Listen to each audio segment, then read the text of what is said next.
I want to turn to a verse in Luke's Gospel 22. ಲೂಕ 22 ವಾಕ್ಯವನ್ನು ನೋಡ್ಕೊಳ್ಳೋಣ.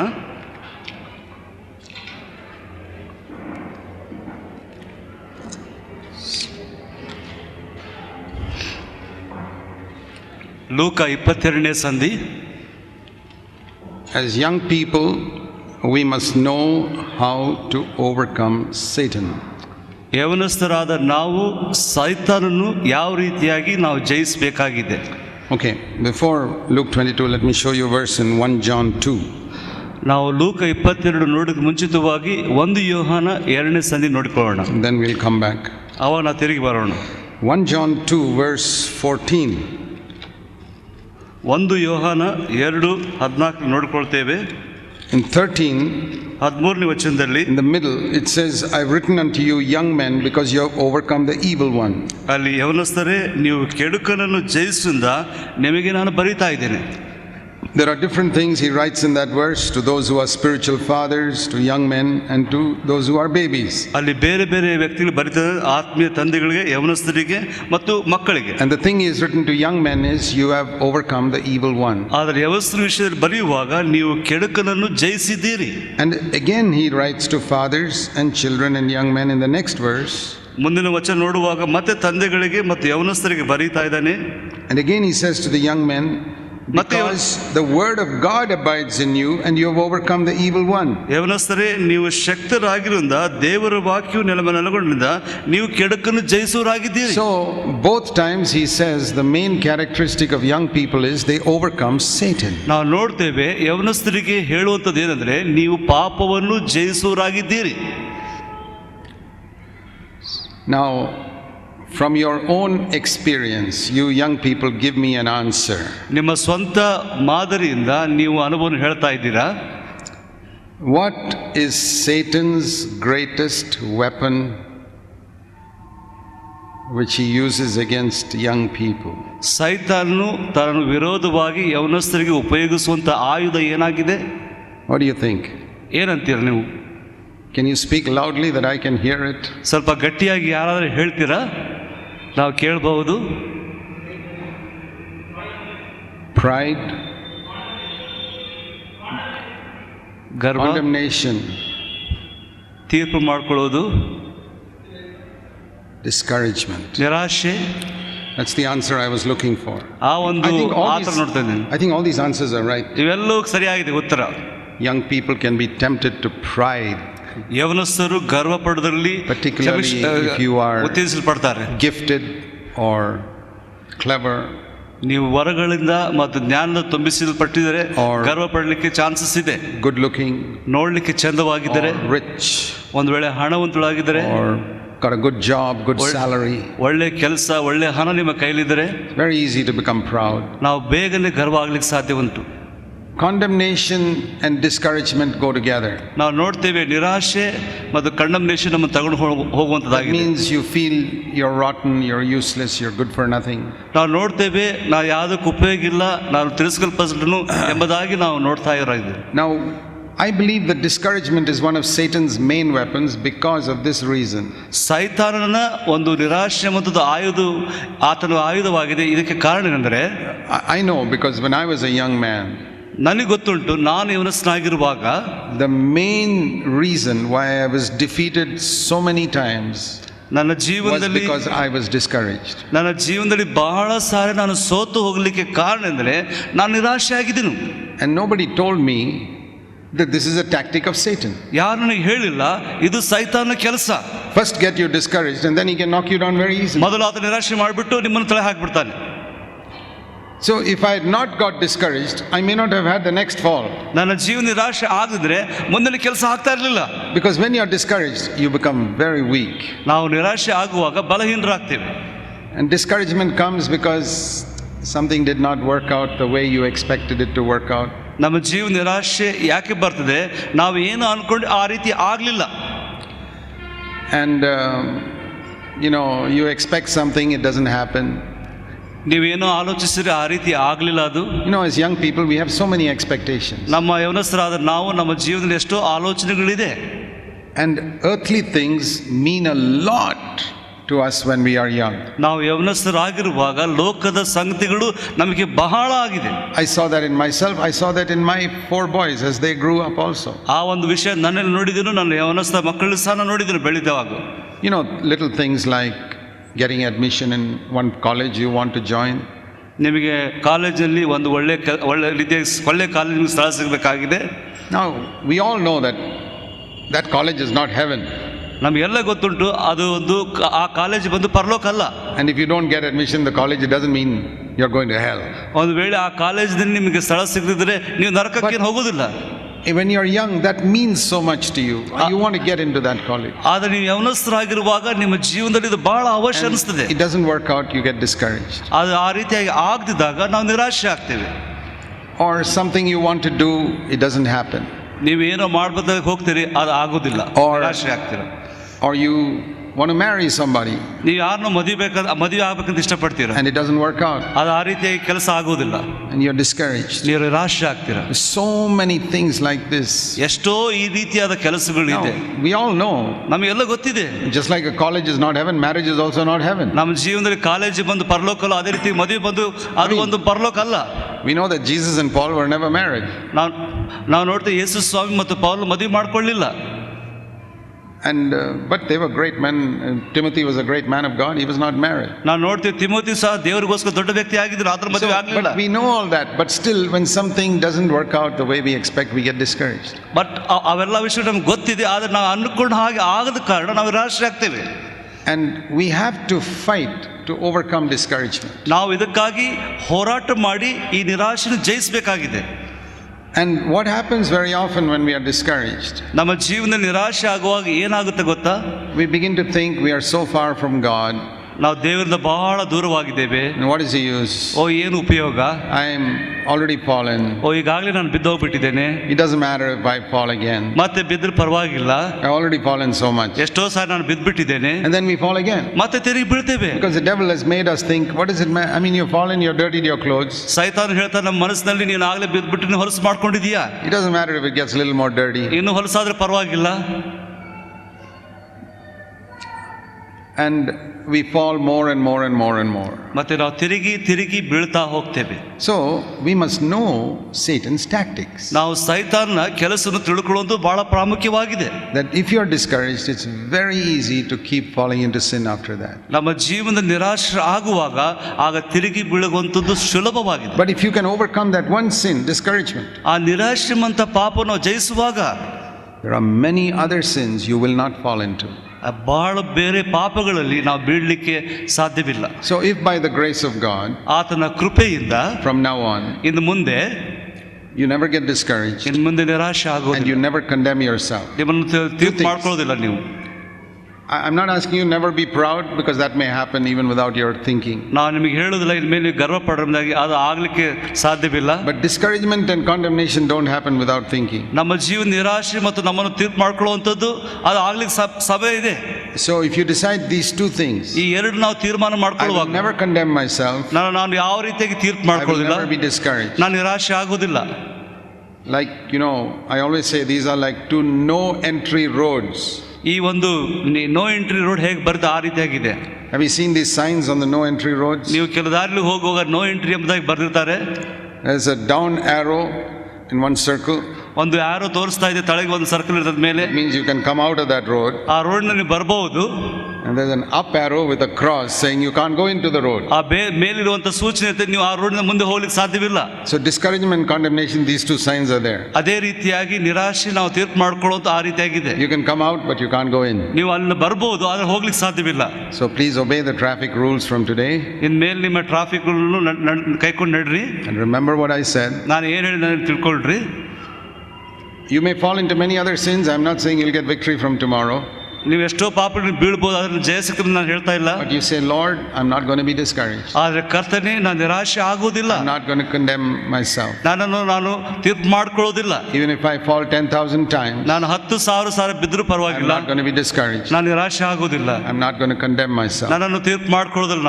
I'm not going to say I'm useless, I'm good for nothing. ನಾನು ಏನು ಯಾವುದಕ್ಕೂ ಉಪಯೋಗ ಇಲ್ಲ ಎಂಬುದಾಗಿ ಹೇಳೋದಿಲ್ಲ. Because I'm not useless. ಯಾಕಂದ್ರೆ ನಾನು ಉಪಯೋಗ ಇಲ್ಲದ ವ್ಯಕ್ತಿ ಅಲ್ಲ. I'm very valuable to God. ದೇವರ ಮುಂದೆ ನಾನು ಬಹಳ ಪ್ರಾಮುಖ್ಯವಾದ ವ್ಯಕ್ತಿಯಾಗಿದೆ. How do you decide the value of an item? ಒಂದು ಪ್ರಾಮುಖ್ಯವಾದಂಥ ಬೆಲೆಯುಳ್ಳಂಥದ್ದು ಹೇಗೆ ನಾವು ತೀರ್ಮಾನ ಮಾಡಕ್ಕೆ ಸಾಧ್ಯ ಇದೆ? Think of something you have in your house. ನಿಮ್ಮ ಮನೆಯಲ್ಲಿ ಯಾವುದೋ ಒಂದು ಬೆಲೆಯುಳ್ಳಂಥ ವಸ್ತು ಇದೆ ಅನ್ಕೊಳ್ರಿ. Something small and something big. ಸಣ್ಣದು ಮತ್ತು ದೊಡ್ಡದು. Is it by size? ಅದು ಒಂದು ನೋಡ್ಲಿಕ್ಕೆ ಸೈಜ್ನಲ್ಲಿ ಇರ್ಬೋದು. A wristwatch is very small. ನಾವು ನೋಡ್ತೇವೆ ಈ ವಾಚು ಚಿಕ್ಕದಾಗಿದೆ. A newspaper is very big. ನಾವು ನೋಡ್ತೇವೆ ನ್ಯೂಸ್ ಪೇಪರ್ ಬಂದು ದೊಡ್ಡದಾಗಿದೆ. If there's a fire in your house, which will you take out first? ನಿಮ್ಮ ಮನೆಯಲ್ಲಿ ಬೆಂಕಿ ಬರುವಾಗ ಮೊದಲು ಯಾವ್ದನ್ನು ನೀವು ತಗೊಳ್ತೀರಾ? Your watch or the newspaper? Watch ಅಥವಾ news ಪೇಪರ್ನು? So it's not size. ಅದು ದೊಡ್ಡದಂತ Not size that ಯಾವ್ದು matters. ದೊಡ್ಡದಾಗಿದೆ ಅದಲ್ಲ. It is not how much you use it also. ನೀವು ಎಷ್ಟು ಅದನ್ನು ಉಪಯೋಗಿಸ್ರೆ ಅದಲ್ಲ. I think many of us may use a newspaper more than you use some golden or silver thing lying in the cupboard. ಆ ಕಬರ್ಡ್ನಿರುವಂಥ ಬೆಳ್ಳಿ ಬಂಗಾರವನ್ನು ಉಪಯೋಗಿಸೋಕ್ಕಿಂತ ಪೇಪರ್ನ ಹೆಚ್ಚಾಗಿ ನಾವು ಉಪಯೋಗಿಸ್ತೇವೆ. It's not how much you use it. ಅದು ಎಷ್ಟು ಉಪಯೋಗಿಸ್ರೆ ಅದ್ರ ಅಲ್ಲಲ್ಲ. How do you decide what is valuable in your house? ನಿಮ್ಮ ಜೀವನದಲ್ಲಿ ಯಾವುದು ಬೆಲೆ ಇಡುವುದಾಗಿ ನೀವು ತೀರ್ಮಾನ ಮಾಡ್ತೀರಾ? How much you paid for it. ಅದಕ್ಕೆ ಎಷ್ಟು ನೀವು ಕೊಟ್ಟಿದ್ದೀರಿ ದುಡ್ಡು. That is what determines the value. ಅದೇ ಒಂದು ತೀರ್ಮಾನ ನಮ್ಮ ಜೀವನದಲ್ಲಿ Not how ಕಾರಣವಾಗಿದೆ. big or how beautiful or anything. ಎಷ್ಟು ದೊಡ್ಡದಾಗಿದೆ ಎಷ್ಟು ಚಂದವಾಗಿದೆ ಅದಲ್ಲ. You know, I've seen sometimes pictures of people who buy some painting ನಾವು ನೋಡ್ತೇವೆ ಕೆಲವು ಜನರು ಚಂದವಾದಂಥ ಚಿತ್ರಗಳನ್ನು ಅವರು ಕೊಂಡುಕೊಳ್ತಾರೆ. and they pay some lakhs of rupees. ಅದಕ್ಕೆ ಲಕ್ಷಾಂತರ ರೂಪಾಯಿ ಕೊಡ್ತಾರೆ. And I look at that painting and I say, this is such a useless painting. These paintings are all much better than this one. ಈ painting ಬಡದಂಥ ಚಿತ್ರಗಳನ್ನು ನೋಡುವಾಗ ಇದಕ್ಕಿಂತ ಇದು ಬೆಲೆ ಉಳ್ಳದಾಗಿದೆ. And they pay so much money for this useless painting. ಇದು ಉಪಯೋಗದಂಥ ಇದಕ್ಕೆ ನಾವು ಎಷ್ಟು ದುಡ್ಡು ಕೊಡ್ತಾ And ಇದ್ದೇವೆ. it's all faded and all that. ಅವ ಎಲ್ಲ ರೀತಿಯಿಂದ ಬಣ್ಣ ಹಾಕಲ್ಪಟ್ಟಿದೆ ಅಲ್ಲಿ. Oh, they say no, but this is painted by a famous painter 400 years ago. 400 ವರ್ಷಗಳ ಹಿಂದೆ ಒಬ್ಬ ದೊಡ್ಡ ವ್ಯಕ್ತಿ ಅದನ್ನು ಚಿತ್ರಿಸಿದ್ದಾನೆ. This is a man called Leonardo da Vinci. Leonardo ಎಂಬ ವ್ಯಕ್ತಿ ಅದನ್ನು ಬರೆದಿದ್ದಾನೆ. He painted the Last Supper. ಆತನು ಯೇಸು ಸ್ವಾಮಿ ಕಡೆ ಒಂದು ಕೂಟದಲ್ಲಿ ಔತಣ ಕೂಟದ ಬರೆದಿದ್ದಾನೆ. Millions of rupees. ಲಕ್ಷಾಂತರ ಕೋಟ್ಯಾಂತರ I ರೂಪಾಯಿ. saw a picture of it once. ಅದು ನಾನು ನೋಡಿದೆ ಒಂದು ಸಾರಿ. It's so useless it looks, that painting. ಅದು ನೋಡುವಾಗ ಯಾವುದಕ್ಕೂ ಉಪಯೋಗದಿಲ್ಲ. I won't even pay 10 rupees for that. ಅದಕ್ಕೆ 10 ರೂಪಾಯಿನ ಸಹ ನಾನು ಕೊಡ್ಲಿಕ್ಕೆ But ಇಷ್ಟಪಡೋದಿಲ್ಲ. these fellows pay millions of rupees. ಅದಕ್ಕೆ ಲಕ್ಷಾಂತರ ರೂಪಾಯಿನ ಕೊಟ್ಟಿದ್ದಾರೆ ಅವರು. They keep security guards and all to protect it. ಅದನ್ನು ಕಾಯೋದಕ್ಕಾಗಿ ಸೆಕ್ಯೂರಿಟಿ ನೀಡ್ತಾರೆ ಅವರು. Every painting in my house is better than that one. ನನ್ನ ಮನೆ ಇರುವಂತ ಎಲ್ಲ ಪೇಂಟಿಂಗಿಂತ ಅದು ನನ್ನ ಮನೆ ಇರೋದು But it's ಚಂದವಾಗಿದೆ. so valuable for them. ಅವ್ರಿಗೆ ಅಷ್ಟು ಬೆಲೆ ಉಳ್ಳೋದಾಗಿದೆ. These people who collect stamps. ನೀವು ಕೆಲವು ಜನ ನೋಡುವಾಗ ಸ್ಟ್ಯಾಂಪ್ ಅನ್ನು ಕಲೆಕ್ಟ್ ಮಾಡ್ತಾ ಇದ್ದಾರೆ. Small dirty looking stamp. ಅದು They pay ನೋಡುವಾಗ ಹೊಲಸಾಗಿದೆ. lakhs of rupees. ಲಕ್ಷಾಂತರ ರೂಪಾಯಿ ಕೊಡ್ತಾರೆ ಅದಕ್ಕೆ. I've got more beautiful stamps than those ones which they ಅದಕ್ಕಿಂತ ಒಳ್ಳೆ ಚಂದವಾದಂತ ಸ್ಟ್ಯಾಂಪ್ಸ್ ನನ್ನ ಹತ್ರ ಇದೆ. have. You see, value is determined by how much you paid for it. ನಮ್ಮ ಜೀವನದಲ್ಲಿ ನಾವು ಎಷ್ಟು ಕೊಟ್ಟಿದ್ದೆ ಅದ್ರ ಮೇಲೆ ಬೆಲೆ ಉಳ್ಳೋದು ನೋಡ್ತಿದ್ದೆ. The same building in some village costs hardly anything. The same building in some Bangalore costs so much. ನಾವು ಹಳ್ಳಿಯಲ್ಲಿ ಆ ಮನೆಗೆ ಒಂದು ರೀತಿಯ ಹಣವನ್ನು ನೋಡ್ತಾ ಇದ್ದೇವೆ. ಅದೇ ಒಂದು ಬಿಲ್ಡಿಂಗ್ ನೋಡುವಾಗ ಪಟ್ಟಣದಲ್ಲಿ ಬೇರೆ ರೀತಿಯಾಗಿದೆ. You understand that? ನಿಮ್ಗೆ ಅರ್ಥವಾಗ್ತಾ ಇದೆ. Okay, now my question is, ಈಗ ನಿಮಗೆ ಪ್ರಶ್ನೆ ಏನಂದ್ರೆ, it's a very important question. ಬಹಳ ಪ್ರಾಮುಖ್ಯವಾದ ಪ್ರಶ್ನೆ. What is your value? ಈಗ ನಿಮ್ಮ ಬೆಲೆ ಏನಾಗಿದೆ? It's very important to find out. ಅದನ್ನು ತಿಳ್ಕೊಳ್ಳೋದು ಬಹಳ ಪ್ರಾಮುಖ್ಯವಾಗಿದೆ. I'm not asking what your value is to your parents. ನಿಮ್ಮ ತಂದೆ ತಾಯಿಗಳಿಗೆ ಯಾವ ಬೆಲೆ ಉಳ್ಳದಾಗಿದೆ ಎಂಬುದಾಗಿ ಅದು ಅಲ್ಲ.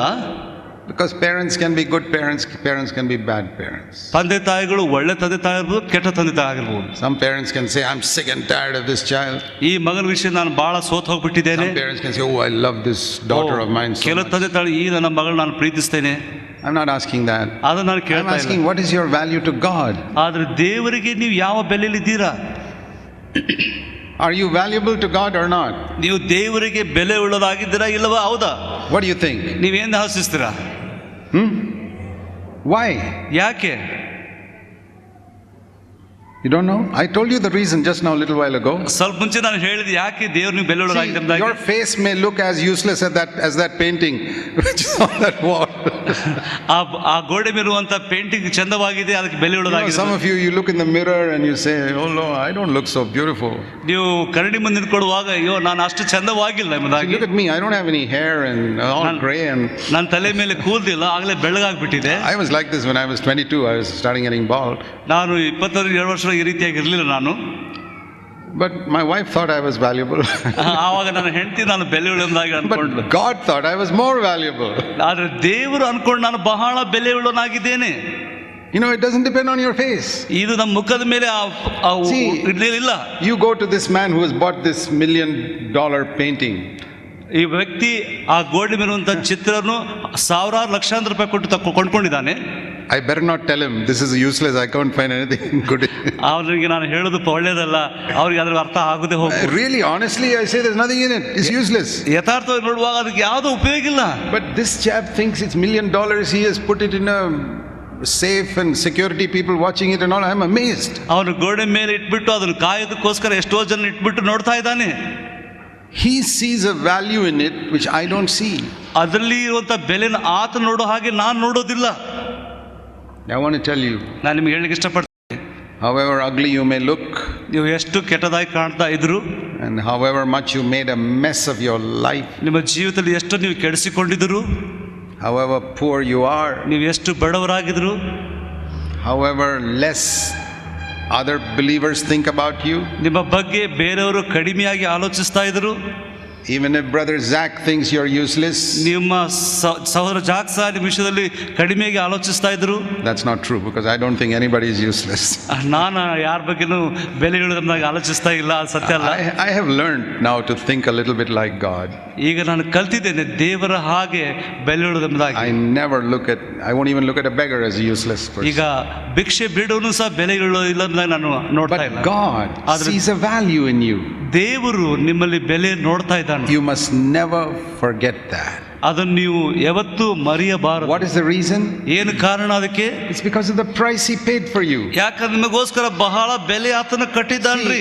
Some may look at this painting and that $1 million painting and say this looks much better. ಕೆಲವು ಜನರು ಈ ಒಂದು ಪೇಂಟಿಂಗ್ ಅನ್ನು ಆ ಪೇಂಟಿಂಗ್ ನೋಡುವಾಗ ಇದು ಚಂದವಾಗಿದೆ. I'll tell you honestly, I think this painting is much better than some of those paintings they sell in these big auctions. ನಾನು ಯಥಾರ್ಥವಾಗಿ ಹೇಳ್ತಾ ಇದ್ದೇನೆ, ಇದು ನೋಡುವಾಗ ಚಂದವಾಗಿದೆ, ಅದು ಲಕ್ಷಾಂತರ ರೂಪಾಯಿ ಕೊಡುವಂತ ಚಂದವಾಗಿಲ್ಲ. But that person paid so much money for it. ಆದ್ರೆ ಆ ವ್ಯಕ್ತಿ ಎಷ್ಟೋ ಹಣವನ್ನು ಕೊಟ್ಟಿದ್ದಾನೆ ಅದಕ್ಕೋಸ್ಕರ. So my opinion is unimportant. ನನ್ನ ಒಂದು ಅಭಿಪ್ರಾಯ ಏನು ಉಪಯೋಗ ಇಲ್ಲ. And you know that my opinion about you also is not very important. ನನ್ನ ಅಭಿಪ್ರಾಯ ನಿಮ್ಮ ವಿಷಯದಲ್ಲಿ ಸಹ ಏನು ಪ್ರಾಮುಖ್ಯವಲ್ಲ. What is God's opinion about you? ಆದ್ರೆ ದೇವರ ಅಭಿಪ್ರಾಯ ಏನು? No elder brother's opinion about you is important. ಯಾವ ಸಭೆ ನಾಯಕನ ಅಭಿಪ್ರಾಯ ಸಹ ಏನು ಉಪಯೋಗ ಇಲ್ಲ. God's opinion about you is very important. ದೇವರ ಅಭಿಪ್ರಾಯ ಅದು ಬಹಳ ಪ್ರಾಮುಖ್ಯವಾಗಿದೆ. And in God's eyes you're valuable for one reason, because of the price he paid for you. ದೇವರು ನಮ್ಮ ವಿಷಯದಲ್ಲಿ ನಾವು ಬೆಲೆ ಉಳ್ಳಾಗಿದ್ದೇವೆ ಒಂದು ಕಾರಣ, ಯಾಕಂದ್ರೆ ಆತನು ಬೆಲೆಯನ್ನು ಕಟ್ಟಿದ್ದಾನ್ರಿ. If you don't believe that, you cannot overcome Satan. ನಾವು ಅದನ್ನು ನಂಬದೆ ಹೋದ್ರೆ ಸೈತಾನನು ನಾವು ಜಯಿಸಲಿಕ್ಕೆ ಸಾಧ್ಯವಿಲ್ಲ. So let's turn to 1 Peter chapter 1. ಮೊದಲನೇ ಪೇತ್ರ ಮೊದಲನೇ ಸಂಧಿ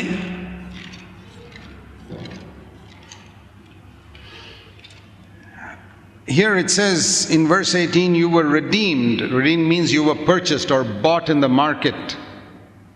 18 ವಚನ ನೋಡ್ತಾ ಇದ್ದೇವೆ, ನೀವು ದೇವರಿಂದ ಕೊಂಡಲ್ಪಟ್ಟಿರೆಂಬುದಾಗಿ ನೋಡ್ತಾ ಇದ್ದೇವೆ. You were bought in the market. ನೀವೊಂದು ಪೇಟೆಯಲ್ಲಿ ಕೊಂಡುಕೊಂಡಿದ್ರಿ ಎಂಬುದಾಗಿ. God bought you. ದೇವರು ನಿಮ್ಮನ್ನು ಕೊಂಡುಕೊಂಡನು. He didn't buy you with perishable things like silver and gold. ಆತನು ನಾಶವಾಗಿ ಹೋಗುವಂತ ಬೆಳ್ಳಿ ಬಂಗಾರ ನಮ್ಮನ್ನು ಆತನು ಕೊಂಡುಕೊಂಡಿಲ್ಲ. How did he buy you? ಅವನು ಹೇಗೆ ಕೊಂಡುಕೊಂಡು ನಮ್ಮನ್ನು? But with the precious blood of Christ, verse 19. ನಿಷ್ಕಳಂಕ ಯಜ್ಞದ ಕುರಿಯ ರಕ್ತದಿಂದ ನಮ್ಮನ್ನು ಆತನು ಕೊಂಡುಕೊಂಡನು. That verse teaches us that the blood of Jesus Christ is more valuable than all the silver and gold in the world. ಆ ವಾಕ್ಯ ನಮಗೆ ಕಲಿಸ್ತಾ ಇದೆ, ಈ ಭೂಮಿಯಲ್ಲಿರುವಂತ ಬೆಳ್ಳಿ ಬಂಗಾರ ಎಲ್ಲದಕ್ಕಿಂತ ಯೇಸು ಸ್ವಾಮಿಯ ರಕ್ತವು ಬೆಲೆಯುಳ್ಳದ್ದು. See, these people who kidnap little children, ಈ ಕೆಲವು ಜನರು ಚಿಕ್ಕ ಮಕ್ಕಳನ್ನು ಕೊಂಡು ತೊಗೊಂಡ್ಬಿಡ್ತಾರೆ. You know, they don't kidnap children of poor people. ಅವರು ಬಡವ ತಂದೆ ತಾಯಿ ಮಕ್ಕಳನ್ನು ಕಿಡ್ನಾಪ್ ಮಾಡೋದಿಲ್ಲ ಅವರು. Why do they kidnap children of some rich businessman? ಐಶ್ವರ್ಯವಂತ ವ್ಯಕ್ತಿಗಳಂತ ಮಕ್ಕಳನ್ನು ಯಾಕೆ ಕಿಡ್ನಾಪ್ ಮಾಡ್ತಾರೆ? And then they make a phone call. ಅವರು ಒಂದು ಫೋನ್ ಮಾಡ್ತಾರೆ, if you want your child alive, ನಿಮ್ಮ ಮಗು ಜೀವಂತ ಬೇಕಾಗಿದ್ರೆ you please pay 1 crore. 1 ಕೋಟಿ ನೀವು ಬೆಲೆ ಕೊಡಬೇಕು. Go and put it in a suitcase and put it in so and so place. ಈ ಒಂದು ಸೂಟ್ ಕೇಸ್ ಹಾಕೊಂಡ್ಬಿಟ್ಟು ನೀವು ಒಂದು ಕಡೆ ಹೋಗ್ಬಿಟ್ಟು ಕೊಡಬೇಕು. So those people do it. ಆಗ ಆ ಜನರು ಆ ರೀತಿಯಾಗಿ ಮಾಡ್ತಾರೆ. They go and take that money and put it somewhere. ಅವರು ಎಲ್ಲಿ ಹೇಳಿರ್ತಾರೋ ಆ ಹಣ ತಕೊಂಡ್ಬಿಟ್ಟು ಇಟ್ಬಿಡ್ತಾರೆ. Because The child is more precious than 1 crore. ಆ ಒಂದು ಕೋಟಿಗಿಂತ ಆ ಮಗು ಅವಳಿಗೆ ಬಹಳ ಪ್ರಾಮುಖ್ಯವಾಗಿದೆ. It's a small little child. ಇದು ಸಣ್ಣ ಒಂದು ಮಗು. You can tell that man you can easily have another child like this through your wife. ನಿನ್ನ ಹೆಂಡತಿನ ಇನ್ನೊಂದು ಮಗು ಆಗ್ಬೋದು. Why waste 1 crore? ಯಾಕೆ ಒಂದು ಕೋಟಿ ನೀನು ಕಳ್ಕೊಳ್ತಾ ಇದೀಯಾ? No. ಇಲ್ಲ. I know I can have 10 more children, but this is a precious child. ನನಗೆ 10 ಮಕ್ಕಳು ಈ ರೀತಿಯಾಗಿ ಆಗ್ಬೋದು, ಆದರೆ ಈ ಮಗು ನನಗೆ ಬಹಳ ಪ್ರಾಮುಖ್ಯವಾಗಿದೆ. See, the value of that child is so much to that father. ಆ ತಂದೆಗೆ ಆ ಮಗುವಿನ ಬೆಲೆ ಬಹಳ ಪ್ರಾಮುಖ್ಯವಾಗಿದೆ. He is willing to take a loan and run his business at a loss. ತನ್ನ ಒಂದು ವ್ಯವಹಾರದಲ್ಲಿ ಎಲ್ಲ ದುಡ್ಡು ಕಳ್ಕೊಳ್ಳಿಕ್ಕೆ ಇಷ್ಟಪಡ್ತಾನೆ, ಸಾಲ ತಗೊಳ್ತಾನೆ. Then when he gets his child back, ಆ ಮಗು ಸಿಕ್ಕ ಮೇಲೆ it's so precious. ಆತನಿಗೆ ಬಹಳ ಪ್ರಾಮುಖ್ಯವಾಗಿದೆ. Do you know that you were also kidnapped? ನೀವು ಸಹ ಆ ರೀತಿಯಾಗಿ ಕಿಡ್ನಾಪ್ ಆಗಿದ್ದೀರಾ? Did you know that? ನಿಮಗೆ ಗೊತ್ತುಂಟಾ? And the price was not 1 crore to get you back. ನಿಮ್ಮನ್ನು ತಕೊಳ್ಳೋದಕ್ಕೋಸ್ಕರ 1 ಕೋಟಿ ಅಷ್ಟೇ ಅಲ್ಲ, It was the blood of Jesus Christ. ಯೇಸು ಕ್ರಿಸ್ತನ ರಕ್ತವು. And he paid it. ಅದನ್ನು ಬೆಲೆ ಕಟ್ಟಿದನು. What does that prove? ಅದೇನು ತೋರಿಸ್ತಾ ಇದೆ ನಮಗೆ? It proves you are so valuable to God. ಅದೇನು ತೋರಿಸ್ತಾ ಅಂದರೆ ದೇವರಿಗೆ ನಾವು ಬಹಳ ಬೆಲೆ And the ಉಳ್ಳವರಾಗಿದ್ದೇವೆ. devil is always trying to tell you you are not valuable to God. ಸೈತಾನ್ ಯಾವಾಗ ನಮಗೆ ಹೇಳಲಿಕ್ಕೆ ಇಷ್ಟಪಡ್ತಾನೆ, ದೇವರಿಗೆ ನೀವು ಬೆಲೆ ಉಳ್ಳವರಾಗಿಲ್ಲ. You know why? ಯಾಕೆ ಗೊತ್ತಾ? Because most people in all of our churches are not godly. ನಮ್ಮ ಸಭೆಯಲ್ಲಿ ಎಷ್ಟೋ ಜನರು ನೋಡುವಾಗ ಅವರ ಜೀವನದಲ್ಲಿ ದೈವಿಕವಾಗಿಲ್ಲ. And because they are not godly, ಅವರ ದೈವಿಕವಾಗದ ಕಾರಣ they don't look upon you as a valuable person. ಅದಕ್ಕಾಗಿ ನೀವು ಬೆಲೆಯುಳ್ಳದೆಂಬರಾಗಿ ಅವ್ರು ನೋಡ್ಲಿಕ್ಕೆ ಆಗ್ತಾ ಇಲ್ಲ. They say, if you don't want to listen, go. ನಿನಗೆ ಕೇಳಲಿಕ್ಕೆ ಇಷ್ಟ ಇಲ್ಲ, ಹೋಗು. No, you won't say that to your own child whom you paid 1 crore after kidnapping. ನಿನ್ನ ಮಗು ಕಿಡ್ನಾಪ್ ಆದ್ಮೇಲೆ ನಿನ್ನ ಮಗು ವಿಷಯ ಆ ರೀತಿಯಾಗಿ ಹೇಳೋದಲ್ಲ ನೀವು. You can say that to all the people who come to your church. ನೀವು ಬೇರೆ ಸಭೆಗೆ ಬರೋದು ಎಲ್ಲ ಜನರ ವಿಷಯ ಹೇಳ್ಬೋದು ನೀವು. Because you don't care for them. ಯಾಕಂದ್ರೆ ಅವ್ರ ವಿಷಯ ನೀವು ಆಲೋಚಿಸ್ತಾ ಇಲ್ಲ. You didn't even pay 1 rupee for them. ಅವ್ರಿಗೆ 1 ರೂಪಾಯಿ ಸಹ ನೀವು ಕೊಳ್ಳಿಲ್ಲ. But God will never say that. ಆದ್ರೆ ದೇವರು ಆ ರೀತಿಯಾಗಿ ಹೇಳೋದಿಲ್ರಿ. God will never say what you say because he paid the blood of his son. ನೀವೇನೇ ಹೇಳ್ತಾರೆ ಆ ದೇವರು ಆ ರೀತಿ, ಯಾಕಂದ್ರೆ ಯೇಸು ಸ್ವಾಮಿ ರಕ್ತ ನಮಗೋಸ್ಕರ ಕೊಟ್ಟಿದ್ದಾನೆ. So many young people are discouraged. ಅದಕ್ಕಾಗಿ ಬಹಳಷ್ಟು ಯವನಸ್ಥರು ನಿರಾಶರಾಗಿದ್ದಾರೆ. Because so many churches, they don't place any value on them. ಎಷ್ಟೋ ಸಭೆಗಳು ಅದ್ರ ವಿಷಯದಲ್ಲಿ ಬೆಲೆ ಕಟ್ತಾ ಇಲ್ಲ. They say, it doesn't matter. If you come, you come. If you don't come, you don't come. ನೀವು ಬರ್ಬೇಕಾದ್ರೆ ಬರ್ರಿ, ಬಿಡ್ಬಿಡ್ರಿ. Even if a person has got 10 children or 15 children, he will not say, I'm willing to lose one of them. ಒಂದು ವೇಳೆ ಯಾವ ವ್ಯಕ್ತಿಗೆ 10 ಮಕ್ಕಳು 15 ಮಕ್ಕಳು ಅವ್ರಲ್ಲಿ ಒಬ್ಬನ್ನು ಕಳ್ಕೊಳ್ಳಕ್ಕೆ ಇಷ್ಟಪಡೋದಿಲ್ಲ. Even if he's got 15 children, he'll pay 1 crore to ransom to get that one kidnapped baby back. ಒಂದು ಕಳೆದುಕೊಂಡಂತ ಮಗುಗೋಸ್ಕರ ಆ 15 ಮಕ್ಕಳಲ್ಲಿ ಆ ಒಂದು ಮಗುಗೋಸ್ಕರ 1 ಕೋಟಿ ರೂಪಾಯಿ ಕೊಡ್ಲಿಕ್ಕೆ ಸಿದ್ಧವಾಗಿದ್ದಾನೆ. You have to be a father or a mother to understand that. ಇದನ್ನು ಅರ್ಥ ಮಾಡಿಕೊಳ್ಬೇಕಾದ್ರೆ ತಂದೆ ತಾಯಿ ಆಗಬೇಕಾಗಿದೆ. And you have to be God or godly in order to understand the value of a believer. ನೀವು ದೇವರಾಗಿರಬಹುದು ಅಥವಾ ದೈವಿಕ ಜೀವಿತ ಪಡ್ಕೊಂಡಿರಬೇಕು. The more godly you become, the more you value God's children. ನಾವು ಬಹಳಷ್ಟು ದೈವಿಕವಾಗುವಾಗ ದೇವರ ಮಕ್ಕಳನ್ನು ನಾವು ಅರ್ಥ ಮಾಡಿಕೊಳ್ತೇವೆ. I have learned to value God's children. ದೇವರ ಜನರನ್ನು ಬೆಲೆ ಕಟ್ಟುವುದು ನಾನು ಕಲಿತಿದ್ದೇನೆ. Not only in our church, but ನಮ್ಮ ಸಭೆಯಲ್ಲಿ ಅಷ್ಟು ಬೇರೆ ಸಭೆಯಲ್ಲಿ ಸಹ. They are born again and they love Jesus. ಅವರು ಹೊಸದಾಗಿ ಹುಟ್ಟಿದ್ದಾರೆ, ದೇವರನ್ನು ಪ್ರೀತಿಸ್ತಾ ಇದ್ದಾರೆ. I may not agree with them, I may not be able to work with them. ಅವರೊಟ್ಟಿಗೆ ನಾನು ಸರಿಪಡಿಸ್ಕೊಳ್ಳಿಕ್ಕೆ ಸಾಧ್ಯವಿಲ್ಲ, ಅವರೊಟ್ಟಿಗೆ ಕೆಲಸ ಮಾಡ್ಲಿಕ್ಕೆ ಸಾಧ್ಯವಿಲ್ಲ. I value them. ಅದನ್ನ ನಾನು ಬೆಲೆ ಕಟ್ತಾ ಇದ್ದೇನೆ. Because God values them. ಯಾಕಂದ್ರೆ ದೇವರು ಅವ್ರನ್ನ ಬೆಲೆ ಕಟ್ಟಿದ್ದಾರೆ. There may be 101 things in them I don't agree with. ಅವರ ಜೀವನದಲ್ಲಿ 101 ಸಂಗತಿಗಳು ನಾನು ಒಪ್ಕೊಳ್ಳಿಕ್ಕಿಲ್ಲ. But there may be many things in my own children I don't agree with. ನನ್ನ ಮಕ್ಕಳ ವಿಷಯ ಕೆಲವು ವಿಷಯ ನಾನು ಒಪ್ಕೊಳ್ಳೋದಿಲ್ಲ. I've got 4 sons. I don't agree with everything that they do. ನನಗೆ 4 ಮಕ್ಕಳಿದ್ದಾರೆ. ಅವ್ರು ಏನ್ ಮಾಡ್ತಾರೆ ಎಲ್ಲ ನಾನು But they're all ಒಪ್ಕೊಳ್ಳೋದಿಲ್ಲ. valuable to me. ಆದ್ರೆ ಅವರೆಲ್ಲರೂ ಉಪಯೋಗಗಳಾಗಿದ್ದಾರೆ, ಬೆಲೆಯುಳ್ಳವರಾಗಿದ್ದಾರೆ. We don't have to agree with somebody for the person to be valuable. ನಮಗೆ ಬೆಲೆಯುಳ್ಳಬೇಕಾದ್ರೆ ಅವರ ವಿಷಯದಲ್ಲಿ ಎಲ್ಲರೂ ನಾವು ಒಪ್ಕೊಳ್ಬೇಕಾಗಿಲ್ಲ. God doesn't value you because you agree with everything he says. ದೇವರು ನಮ್ಮ ವಿಷಯದಲ್ಲಿ ಆತರ ಎಲ್ಲ ಬೆಲೆಯುಳ್ಳದನ್ನ ಹೇಳುವಾಗ ನಾವೇನ್ ಹೇಳ್ತೇವೆ ಒಪ್ಕೊಳ್ಳೋದಿಲ್ಲ. ಆತ He values you because he paid the price, his blood of his son, to purchase you. ಆತ ನಮಗೆ ಬೆಲೆಯುಳ್ಳದಾಗಿ ಅನ್ಕೊಂಡಿದ್ದಾನೆ. ಯಾಕಂದ್ರೆ ಯೇಸು ಕ್ರಿಸ್ತನ ರಕ್ತ ನಮಗೋಸ್ಕರ ಸುರಿಸಿದ್ದಾನೆ. I want to tell you, if you want to overcome Satan, you have to learn first of all how valuable you are to God. ನಮ್ಮ ಜೀವನದಲ್ಲಿ ನಾವು ಬೆಲೆಯುಳ್ಳದಾಗಿ ತಿಳ್ಕೊಳ್ಬೇಕಾಗಿದ್ರೆ ದೇವರ ದೃಷ್ಟಿಯಲ್ಲಿ ಯೇಸು ಸ್ವಾಮಿ ರಕ್ತದ ಮೂಲಕವಾಗಿ ಹೇಗೆ ಬೆಲೆ ಕಟ್ಟಿದ್ರೆ ಪ್ರಾಮುಖ್ಯವಾಗಿದೆ. Otherwise you will never overcome discouragement. ನಮ್ಮ ಜೀವನದಲ್ಲಿ ಯಾವ ಸಮಯದಲ್ಲಿ ಸಹ ನಿರಾಶೆ ಜಯಿಸಲಿಕ್ಕೆ ಸಾಧ್ಯವಿಲ್ಲ. Let me show you another verse. ಇನ್ನೊಂದು ವಾಕ್ಯ ನೋಡೋಣ ನಾವು. In the book of Zechariah. ಜಕರಾಯ ಪುಸ್ತಕ ನೋಡ್ತಾ ಇದ್ದೇವೆ. You know where that is? ಎಲ್ಲಿದೆ ಗೊತ್ತಾ ನಿಮಗೆ? The second last book of the Old Testament. ಹಳೆ ಒಡಂಬಡಿಕೆ ಕಡೆಯ ಹಿಂದಿನ 2ನೇ ಪುಸ್ತಕ. Zechariah chapter 2. ಜಕರಾಯ 2ನೇ ಸಂಧಿ. You know, you must know these lovely verses. ಈ ಒಂದು ವಾಕ್ಯಗಳು ಪ್ರೀತಿಯುಳ್ಳಂತ ವಾಕ್ಯಗಳನ್ನು ಕಳ್ಕೊಳ್ಳೋದು ಬಹಳ ಪ್ರಾಮುಖ್ಯ. Zechariah chapter 2 and verse 8. ಜಕರಾಯ 2ನೇ ಸಂಧಿ 8ನೇ ವಚನ. It says in the last part, ಆ ಕಡೆ ಭಾಗದಲ್ಲಿ the Lord says, ಕರ್ತನು ಹೇಳ್ತಾ ಇದ್ದಾನೆ, he who touches you touches the apple of his eye. ನಿಮ್ಮನ್ನು ತಾಕುವವನು ಕರ್ತನ ಕಣ್ಣು ಗುಡ್ಡನ್ನು ತಾಕುವನಾಗಿದ್ದಾನೆ. Now do you know which is the most sensitive, painful part of your body? ಬೇಗನೆ ನೋವನ್ನು ಅನುಭವಿಸುವಂತ ನಮ್ಮ ದೇಹದ ಭಾಗ ನಿಮಗೆ ಗೊತ್ತಿದೆ. You know what it is? ಅದು ಯಾವುದು ಗೊತ್ತಾ? It's the center of your eye. ನಮ್ಮ ಕಣ್ಣಿರುವಂತ ಮಧ್ಯಭಾಗ. That is the most painful part of your body. ಅದು ನಮ್ಮ ದೇಹದಲ್ಲಿರುವಂತ ಭಾಗನೇ ನೋವು ಕೊಡುವಂತ. Any other part you touch, you don't feel pain. ಬೇರೆ ದೇಹದ ಯಾವ ಭಾಗ ಮುಟ್ರಿ ಅಷ್ಟು ಯಾವ ನೋವು ಆಗೋದಿಲ್ಲ ನಮಗೆ. But that you just touch it.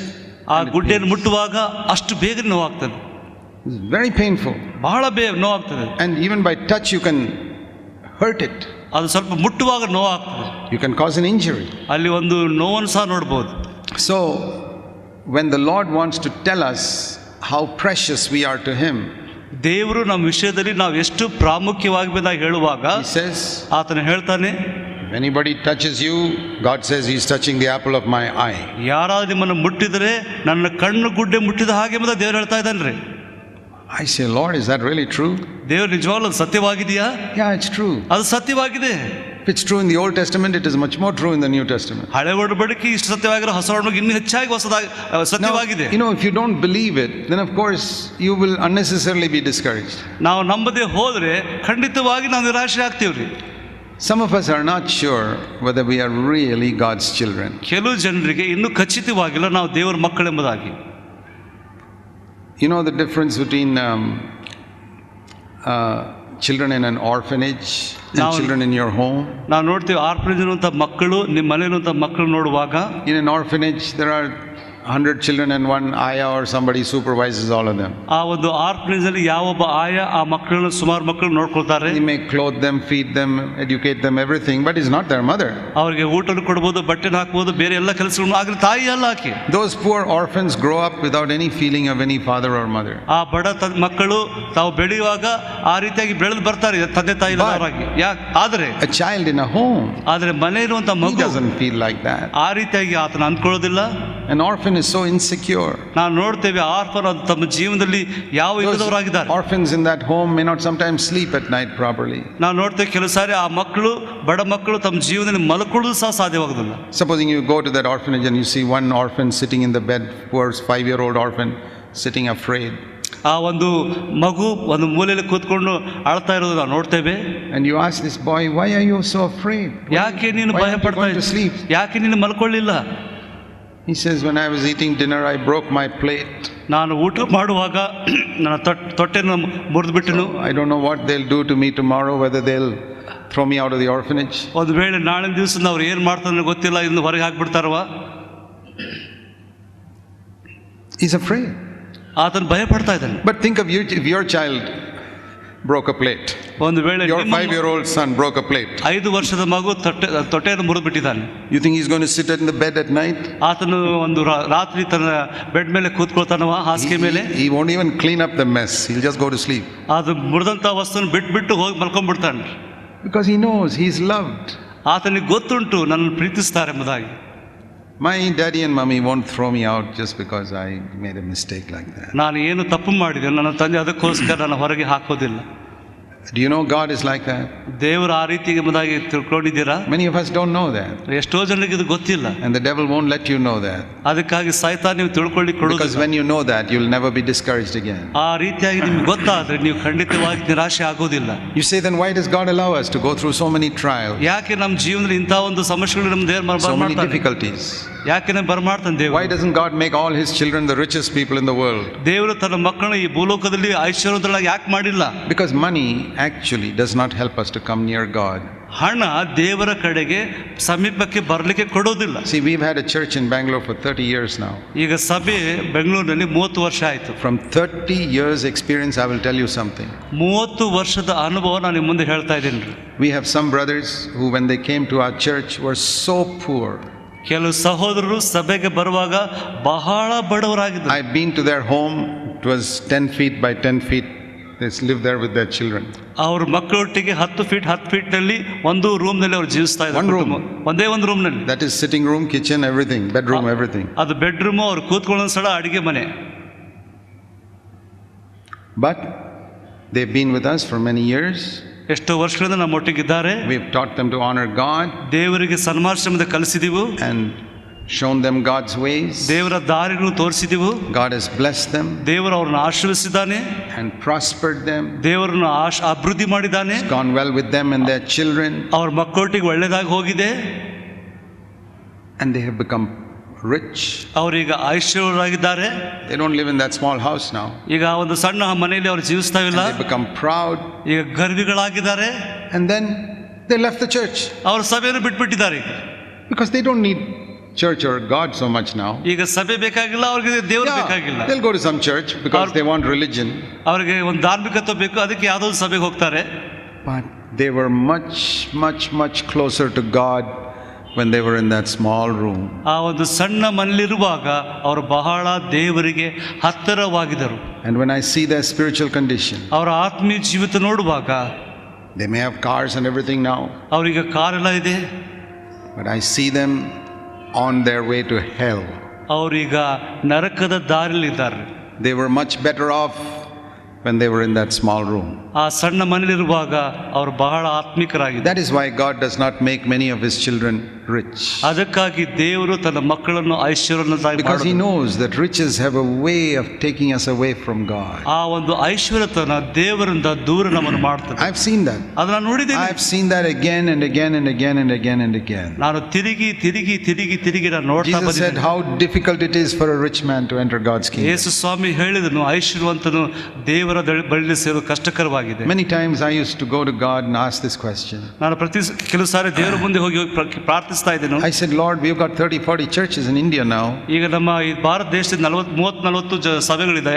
And when I look around at all the people in all these churches, ಈ ಸಭೆಗಳಿದ್ದ ಎಲ್ಲ ಜನರನ್ನ ನೋಡುವಾಗ we have a few rich people. ಕೆಲವು ಜನರು ಐಶ್ವರ್ಯವಂತರಾಗಿದ್ದಾರೆ. But 95% of them are so poor.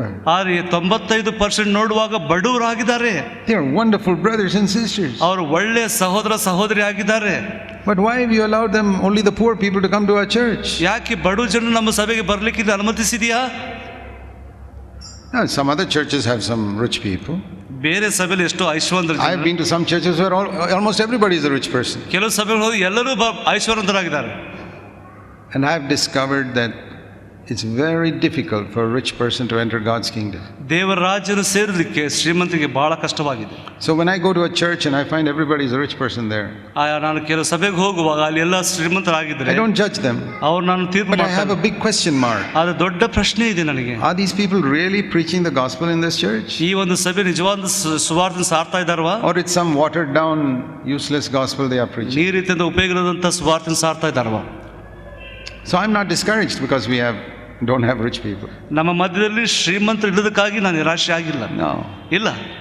God does not make many of his children rich. ದೇವರು ತನ್ನ ಮಕ್ಕಳನ್ನು ಬಹಳ ಜನರನ್ನು ಆತನು ಶ್ರೀಮಂತನಾಗಿ Because ಮಾಡಿ they go away from him. ಯಾಕಂದ್ರೆ ಅವನು ದೂರವಾಗ್ತಾರೆ ದೇವರಿಂದ. The other thing I began to look around, I saw was, ನಾನು ಇನ್ನೊಂದು ಸಂಗತಿನೂ ನನ್ನ ಸುತ್ತಲೂ ನೋಡ್ತಾ ಬಂದೆನು. all the good looking people were not in our church. ಎಲ್ಲ ಚಂದವಾದಂತ ಜನರು ನಮ್ಮ ಸಭೆಯಲ್ಲಿ ಇಲ್ಲ. We have a few good looking people. ಕೆಲವು ಜನರು ಒಳ್ಳೆ ಚಂದವಾಗಿ ಕಾಣೋರಿದ್ದಾರೆ. I think all of you are quite good looking. ಇಲ್ಲಿ ಕೂತ್ಕೊಂಡ್ರೆಲ್ಲ ನೀವು ಚಂದವಾಗಿದ್ದೀರಾ. Don't get offended with what I'm saying. ದಯಮಾಡಿ ನೊಂದ್ಕೊಳ್ಬೇಡ್ರಿ. But so many people are not. ಆದ್ರೆ ಬಹಳ ಜನರು ಆ ರೀತಿಯಾಗಿಲ್ಲ. The good looking people are all in the cinemas. ನಾವು ನೋಡ್ತೀವಿ ಚಂದವಾಗಿ ಕಾಣೋರು ಸಿನಿಮಾದಲ್ಲಿದ್ದಾರೆ. And I realized that God has not made his children also very good looking. ಖಂಡಿತವಾಗಿ ದೇವರು ಬಹಳಷ್ಟು ಜನರನ್ನು ಅವರು ಸುಂದರವಾಗಿ ಮಾಡಿದ್ದಾರೆ. And I said, Lord, why? ಯಾಕೆ ದೇವ್ರೆ? The Lord said, some of them may join the cinemas then. ಅವ್ರು ಕೆಲವು ಜನರು ಸಿನಿಮಾಗೆ ಹೋಗಿ ಸೇರ್ಕೊಂಡ್ಬಿಡ್ಬಹುದು. Thank God.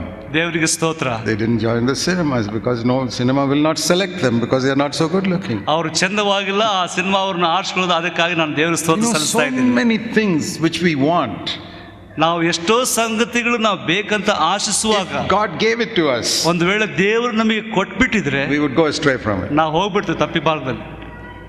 So one of the things you need to learn is, Lord, I'm thankful you made me just like this. ದೇವರೇ ನನ್ನನ್ನು ಈ ರೀತಿಯಾಗಿ ಮಾಡಿದ್ದಕ್ಕಾಗಿ ನಿನಗೆ ಸ್ತೋತ್ರ ಸಲ್ಲಿಸ್ತಾ ಇದ್ದೇನೆ. When you stand in front of a mirror next time, ನೀವು ಮುಂದಿನ ಸಾರಿ ಕಣ್ಣಿ ಮುಂದೆ ನಿಂತ್ಕೊಳ್ಳುವಾಗ you say, Lord, how wise you were to give me this color of my skin.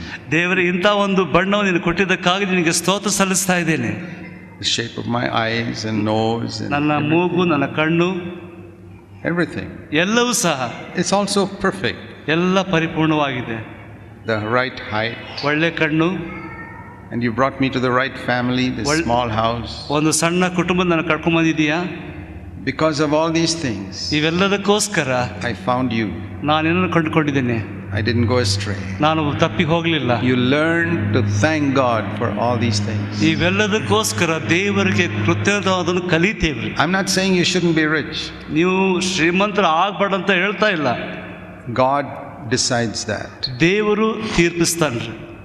I know times when I have been extremely poor, when my wife and I were first married. ನಾನು ನನ್ನ ಹೆಂಡತಿ ಮದುವೆಯಾಗ ಭಯಂಕರವಾದ ರೀತಿಯಲ್ಲಿ ಬಡವರಾಗಿದ್ದೀವಿ. We also lived in 10 feet by 10 feet room. ನಾವು ಸಹ 10 ಮತ್ತು 10 ಇರುವಂತ ಒಂದು ಮನೆಯಲ್ಲಿ ಜೀವಿಸ್ತಾ ಇದ್ದೀವಿ. Because I had left my job. ಯಾಕಂದ್ರೆ ನನ್ನ ಕೆಲಸ ನಾನು ಬಿಟ್ಟುಕೊಟ್ಟೆನು. My income dropped 85% when I left my job. ನನ್ನ ಹಣದ ಇದು ಬಂದು 85% ಕಡಿಮೆ ಆಗ್ಬಿಡ್ತು ನನ್ನ ಕೆಲಸ ಬಿಟ್ಟು. The Lord. ಸೇವೆ ಮಾಡೋದಕ್ಕೋಸ್ಕರ ಬಂದಾಗ. I'm not like that today. Today God has given me plenty. ಆದ್ರೆ ಈ ರೀತಿಯಾಗಿ ನಾನು ಇವತ್ತಿಲ್ಲ. ದೇವರು ಬೇಕಾದಷ್ಟು ಕೊಟ್ಟಿದ್ದಾನೆ. I never looked for the plenty. ಆದ್ರೆ ನನಗೆ ಬೇಕಾದಷ್ಟಕ್ಕೋಸ್ಕರ ನಾನು ಕಾಯಲಿಲ್ಲ. If today God takes it away also I'm happy. ದೇವರನ್ನು ತಕೊಂಡ್ರು ಸಹ ನಾನು ಸಂತೋಷವಾಗಿದ್ದೇನೆ. I don't find my joy in that. ಯಾಕಂದ್ರೆ ಅದರಲ್ಲಿ ನನ್ನ ಸಂತೋಷ ಇಲ್ಲ. My joy is in the Lord. ಆದ್ರೆ ನನ್ನ ಸಂತೋಷ ಕರ್ತನಲ್ಲಿ. Then it won't matter whether you're rich or poor. ಅದರಲ್ಲಿ ಏನು ಕಾರಣ ಇಲ್ಲ ನೋಡ್ತಾ ಇದ್ದೇವೆ. ಬಡವರಾಗಿದ್ರು ಶ್ರೀಮಂತರಾಗಿದ್ರು. So learn to be thankful for the way you are. ನೀವು ಯಾವ ರೀತಿಯಾಗಿದ್ರು ಅದಕ್ಕೋಸ್ಕರ ಕೃತಜ್ಞರಾಗಿರಿ. For the way God made you. ದೇವರು ನಿಮ್ಮನ್ನು ಮಾಡಿದ್ದಕ್ಕಾಗಿ. For the parents he gave you. ತಂದೆ ತಾಯಿಗಳನ್ನು ಕೊಟ್ಟಿದ್ದಕ್ಕಾಗಿ. And the circumstances which brought you to this church to hear God's word. ನಮ್ಮ ಜೀವನದಲ್ಲಿ ಬರಮಾಡಿ ಈ ಸಭೆಗೆ ದೇವರು ನಮ್ಮನ್ನು ಕರ್ಕೊಂಡು ಬಂದಿದ್ದಾನೆ. How is it you came here to hear these wonderful truths? ಈ ಸಭೆಗೆ ಯಾವ ರೀತಿಯಾಗಿ ನೀವು ಬಂದು ಇಂಥ ಒಂದು ಒಳ್ಳೆ ಸುವಾರ್ತೆಯನ್ನು ಕೇಳಲಿಕ್ಕೆ ಸಹಾಯ ಮಾಡಿದನು. Do you know there are so many Christians in Hubli who don't hear these wonderful things you hear? ಈ ಒಂದು ಬೆಂಗಳೂರು ಈ ಒಂದು ಹುಬ್ಬಳ್ಳಿಯಲ್ಲಿ ಎಷ್ಟೋ ಜನರಿಗೆ ಇಂಥ ಒಂದು ವಾಕ್ಯವನ್ನು ಕೇಳಲಿಕ್ಕೆ ಸಾಧ್ಯವಾಗಿಲ್ಲ. How is it you happen to hear it? ಇದು ಒಂದು ನಿಮ್ಮ ಜೀವನದಲ್ಲಿ ಯಾಕೆ ಆಯ್ತು? Is it because you are so clever? ನೀವು ಬುದ್ಧಿವಂತರಾಗಿದ್ದೀರಾ? ಇಲ್ಲ. It's because God has been good to you. ದೇವರು ನಿಮಗೆ ಒಳ್ಳೆಯವನಾಗಿದ್ದಾನೆ. Because he loves you. ಆತ ನಿಮ್ಮನ್ನು ಪ್ರೀತಿಸ್ತಾ ಇದ್ದಾನೆ. He paid a price for you. ನಿಮಗೆ ಬೆಲೆ ಕಟ್ಟಿದ್ದಾನೆ. And he saw in your heart a desire for something more than you saw in other churches. ನಿಮ್ಮ ಹೃದಯದಲ್ಲಿ ಒಂದು ಆಶೆ ನೋಡಿದನು, ಆ ಸಭೆಯಲ್ಲಿದ್ದ ಜನರಿಗಿಂತ ಹೆಚ್ಚಾದನು. And God said, okay, I'll take you to the right place where your desire will be satisfied. ದೇವರು ಹೇಳ್ತಾ ಇದ್ದಾನೆ, ಸರಿ, ನಿನ್ನ ಆಶೆ ನೋಡುವಾಗ ನಿನ್ನ ಸರಿಯಾದ ಸಭೆಗೆ ನಾನು ಕರ್ಕೊಂಡು. And now we can go to Luke 22. ಈಗ ನಾವು ಲೂಕ 22ನೇ ಸಂಧಿಯ ನೋಡಿಕೊಳ್ಳೋಣ. In Luke 22, ಲೂಕ 22, we read about Satan wanting to attack one of God's children. ಸೈತಾನನು ದೇವರ ಒಬ್ಬ ಮನುಷ್ಯನನ್ನು ಹೋರಾಟ ಮಾಡೋದು ನೋಡ್ತಾ ಇದ್ದಾನೆ. And that was Simon Peter. ಅಲ್ಲಿ ನೋಡ್ತಿದ್ದೆ ಆತನ ಪೇತ್ರನು. And Jesus warned Simon. ಆಗ ದೇವರು ಯೇಸು ಸ್ವಾಮಿ ಪೇತ್ರನಿಗೆ ಹೇಳಿದನು. 22 verse 31. ಲೂಕ 22:31. Simon, Simon, Satan has asked permission to sift you like wheat. ಸಿಮಿಯೋನನೇ ನೋಡು, ಸೈತಾನನು ನಿಮ್ಮನ್ನು ಗೋಧಿಯಂತೆ ಒನೆಯಬೇಕೆಂದು ಅಪ್ಪಣೆ. The first thing you must learn there is Satan cannot do anything to you without first getting permission from God. ಮೊದಲೇದು ನಾವು ತಿಳ್ಕೊಳ್ಳೋದು ಬಹಳ ಪ್ರಾಮುಖ್ಯವಾಗಿದೆ. ಸೈತಾನನು ದೇವರ ಅಪ್ಪಣೆ ಇಲ್ಲದೆ ಏನು ಮಾಡಲಿಕ್ಕೆ ಸಾಧ್ಯವಿಲ್ಲ. Do you believe that? ನೀವು ನಂಬ್ತೀರಾ? All those who are awake, please answer. ಎಲ್ಲರೂ ಎಚ್ಚರವಾದವರು ಹೇಳ್ರಿ ಉತ್ತರ. Yes. ಹೌದು. Okay. Can Satan touch you without God's permission? ದೇವರ ಅಪ್ಪಣೆಯಿಂದ ಸೈತಾನ ಮುಟ್ಲಿಕ್ಕೆ ಸಾಧ್ಯ ಇದೆಯಾ? No. ಇಲ್ಲ. That's the first thing you must know. ಅದು ಮೊದಲು ಪ್ರಾಮುಖ್ಯವಾದ ಸಂಗತಿ. Satan cannot attack any of God's children in any way without God's permission. ಸೈತಾನನು ದೇವರ ಮಕ್ಕಳನ್ನು ದೇವರ ಅಪ್ಪಣೆ ಇಲ್ಲದೆ ತಾನು ಯಾವ ಕೆಲಸವನ್ನು ಮಾಡಲಿಕ್ಕೆ So ಸಾಧ್ಯವಿಲ್ಲ. if some trial comes into your life, ನಿಮ್ಮ ಜೀವನದಲ್ಲಿ ಕೆಲವು ಕಷ್ಟಗಳು ಬರುವಾಗ don't be surprised. ನೀವು ಆಶ್ಚರ್ಯ ಪಡಬೇಕಾಗಿಲ್ಲ. God has known it. He has permitted Satan to attack you. ದೇವರಿಗೆ ಗೊತ್ತಾಗಿದೆ, ಸೈತಾನಿಗೆ ದೇವರ ಅಪ್ಪಣೆ ಕೊಟ್ಟಿದ್ದಾನೆ ಆ ರೀತಿಯಾಗಿ And not ಮಾಡೋದು. only that, ಅಷ್ಟೇ ಮಾತ್ರವಲ್ಲ, the Bible says he will not allow you to be tempted beyond your ability. ನಮಗೆ ಶಕ್ತಿ ಮೀರಿ ಆತನು ಶೋಧಿಸುವುದಿಲ್ಲ. See 1 Corinthians 10 verse 13. 1 ಕೊರಿಂಥ 10:13 ನೋಡ್ತೇವೆ ನಾವು. 1 Corinthians chapter 10 verse 13. 1 ಕೊರಿಂಥ 10:13 ನಾವು ನೋಡ್ತಾ ಇದ್ದೇವೆ. It says here that he will not allow you, God is faithful, who will not allow you to be tested beyond what you're able, but with the temptation will make a way of escape so you can endure it. 10:13 ನೋಡ್ತೇವೆ, ಮನುಷ್ಯನು ಸಹಿಸಬಹುದಾದ ಶೋಧನೆ ಹೊರತು ಬೇರೆ ಯಾವ ನಿಮ್ಮ ಸಂಭವಿಸುವುದಿಲ್ಲ. ದೇವರು ನಂಬಿಗಸ್ತನು, ನಿಮ್ಮ ಶಕ್ತಿಯ ಮೀರುವ ಶೋಧನೆ ನಿಮಗೆ ಬರಗೊಡಿಸದೆ ಸಹಿಸುವುದಕ್ಕೆ ಶಕ್ತರಾಗುವಾಗಲೇ ಶೋಧನೆ ಬರುವಾಗಲೇ ತಪ್ಪಿಸಿಕೊಳ್ಳುವ ಮಾರ್ಗವನ್ನು ಏರ್ಪಡಿಸಿದ್ದಾನ್ರಿ. Okay, I think all of you have been to school. ನೀವೆಲ್ಲರೂ ಸ್ಕೂಲ್ ಹೋಗಿದ್ದೀರಾ. Most of you would have finished at least 10th standard. ಬಹಳಷ್ಟು ಜನರು ಇಲ್ಲಿ 10 ಅಭ್ಯಾಸವನ್ನು ಮುಗಿಸಿದ್ದೀರಾ. I want to ask you a question. ನಾನು ನಿಮಗೊಂದು ಪ್ರಶ್ನೆ ಕೇಳ್ತೇನೆ. All those who are awake, ಎಲ್ಲರೂ ಎಚ್ಚರವಾಗಿರೋರು, when you went for your examination in any class, first standard, second standard, fifth standard, 10th standard, ನೀವು ಪರೀಕ್ಷೆ ಬರಲಿಕ್ಕೆ ಹೋದಾಗ 1, 2, 3, 10 ಯಾವುದು ಪರೀಕ್ಷೆ ಬರೆಯುವಾಗ you got a question paper. ನಿಮಗೊಂದು ಪ್ರಶ್ನೆ ಪತ್ರಿಕೆ ಬಂತು. Did you ever get a question paper which was for a higher class than you were in? ನಿಮಗೆ ಯಾವ ಪ್ರಶ್ನೆ ನೀವು ಓದಕ್ಕಿಂತ ಹೈಯರ್ ಕ್ಲಾಸಿನ ಪ್ರಶ್ನೆ ಬಂತ? That means if you were in 5th standard, did you accidentally get 7th standard question paper? ನೀವು 5ನೇ standard ಓದ್ತಾ ಇದ್ರೆ 7ನೇ ಸ್ಟ್ಯಾಂಡರ್ಡ್ನ ಪ್ರಶ್ನೆ ಪತ್ರಿಕೆ ಬಂತ? Anybody got it like that? ಯಾರಿಗಾದ್ರೂ ಬಂತ ಆ ರೀತಿಯಾಗಿ? Nobody. ಯಾರಿಗಿಲ್ವಾ? Not even one. ಒಬ್ಬರಿಗೂ ಸಹ ಇಲ್ಲ. In 10 years of your school, you never got it once? ಒಂದು ಸಾರಿ ಸಹ 10 ವರ್ಷದಲ್ಲಿ ಬರಲಿಲ್ಲ. That's amazing. ಅದು ಆಶ್ಚರ್ಯಕರವಾಗಿದೆ. Were your teachers all perfect? ನಿಮ್ಮೆಲ್ಲ ಟೀಚರ್ಗಳು ಪರಿಪೂರ್ಣರಾಗಿದ್ದಾರಾ? Anybody here who had a perfect teacher? ನಿಮಗೆ ಯಾವ್ದು ಪರಿಪೂರ್ಣವಾದಂತಹ ಟೀಚರ್ ಇದ್ದಾರವಾ? No. ಇಲ್ಲ. How an imperfect teacher could never give you a question paper which is above your class? ಯಾವ ಪರಿಪೂರ್ಣ ಇಲ್ಲದಂಥ teacher ನೀವು ಓದಕ್ಕಿಂತ ಹೆಚ್ಚಾದಂಥ ಪರೀಕ್ಷೆ ಪತ್ರಿಕೆ ಕೊಡೋದಿಲ್ಲ. If a teacher who is imperfect has that much sense, ಒಬ್ಬ ಪರಿಪೂರ್ಣ ಇಲ್ಲದಂಥ ಟೀಚರ್ಗೆ ಅಂತ ಒಂದು ಯೋಚನೆ ಇರುವಾಗ, you think your heavenly Father will give you a question paper which is more than what you can handle? ನಿಮ್ಮ ಪರಲೋಕದಲ್ಲಿರುವಂಥ ತಂದೆ ನೀವು ಯಾವುದನ್ನು ಪಡ್ಕೊಳ್ಳಿಕ್ಕೆ ಸಾಧ್ಯ ಅದಕ್ಕಿಂತ ಹೆಚ್ಚಾದ ನಿಮಗೆ ಕೊಡ್ತಾನೋ ಆತನು? Impossible. ಸಾಧ್ಯವಿಲ್ಲ. So whenever you get a trial in your life, ನಿಮ್ಮ ಜೀವನದಲ್ಲಿ ಯಾವುದಾದ್ರೂ ಕಷ್ಟ ಬರುವಾಗ you say, Lord, ಕರ್ತನೆ, I can handle this. ಇದು ನಾನು ನೋಡ್ಕೊಳ್ಬಹುದು. I can handle it. ಇದು ನಾನು ನೋಡ್ಕೊಳ್ಬಹುದು. It may be difficult. ಒಂದು ವೇಳೆ ಕಷ್ಟಕರವಾಗಿರ್ಬೋದು. But you have already decided that I am already reached this class. ಈ ಒಂದು ಕ್ಲಾಸಿಗೆ ನಾನು ಸೇರ್ಬಿಟ್ಟಿದ್ದೇನೆ ಆಗಲೇ. So when you get a difficult trial, ನಿಮಗೆ ಕಷ್ಟಕರವಾದಂತ ಸಮಯ ಬರುವಾಗ, that proves that God has got so much confidence in you. ನಾವು ನೋಡ್ತಾ ಇದ್ದೇವೆ ದೇವರು ನಿಮ್ಮ ಮೇಲೆ ಅಷ್ಟು ನಂಬಿಕೆ ಇದೆ. Supposing you get 11th standard question paper. ಒಂದು ವೇಳೆ ನಿಮಗೆ 11ನೇ ಸ್ಟ್ಯಾಂಡರ್ಡ್ ಪ್ರಶ್ನೆ ಬಂತ ಅನ್ಕೊಳ್ರಿ.